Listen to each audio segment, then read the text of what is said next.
കാരണം ഇന്ന് സിമ്പിളായിട്ട് ലോലിപ്പോപ്പ് കൊണ്ടാട്ടം എങ്ങനെ ഉണ്ടാക്കാൻ നോക്കിയാലോ. പാലിൽ കോക്കനട്ട് ഓയിൽ ഒഴിക്കുക, അതിലേക്ക് ജിഞ്ചറും ഗാർലിക്കും ഗ്രീൻ ചില്ലിയും ചോപ്പ് ചെയ്തിട്ട് കൊടുക്കുക, സ്ലൈസ് ഒനിയനും കറിവേപ്പിലയും കൂടെ ഒന്ന് ലൈറ്റ് ബ്രൗൺ ആകുന്ന വരെ ഒന്ന് വഴറ്റുക. ഒനിയൻ വാടിയ ശേഷം ഫ്ലെയിം ഓഫ് ചെയ്യുക. മഞ്ഞപ്പൊടിയും ചില്ലി പൗഡറും കുരുമുളക് പൊടിയും ചില്ലി ഫ്ലെക്സും കൂടെ ചേർത്ത് കച്ചപ്പും കൂടെ ആഡ് ചെയ്ത ശേഷം നല്ല രീതിയിൽ ഇളക്കി മിക്സ് ചെയ്ത് ഒന്ന് സോട്ട് ചെയ്തെടുക്കുക. അതിനുശേഷം ഫ്ലെയിം ഓഫ് ചെയ്യുക.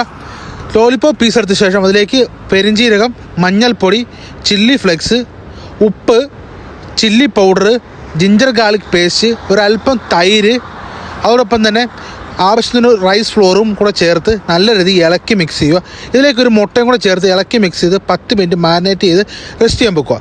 ഓരോ ചൂടായി വരുന്ന സമയം ഓരോ ലോലിപ്പോപ്പ് ഇട്ട് കൊടുത്ത് നല്ല ഡീപ്പായിട്ട് ഫ്രൈ ചെയ്ത് മാറ്റുക. ഈ ഫ്രൈ ചെയ്ത ലോലിപ്പോപ്പിനെ നമ്മുടെ നേരെ ഗ്രേവിയിലേക്ക് ഇട്ട ശേഷം നല്ല രീതിയിൽ ഇളക്കി മിക്സ് ചെയ്യുക. ഇതിലേക്ക് ആവശ്യത്തിന് ഉപ്പും കൂടെ ചേർത്ത് ഇളക്കി മിക്സ് ചെയ്താൽ അടിപൊളി ഒരു ചിക്കൻ കൊണ്ടാട്ടം അഥവാ ലോലിപ്പോപ്പ് കൊണ്ടാട്ടം റെഡി.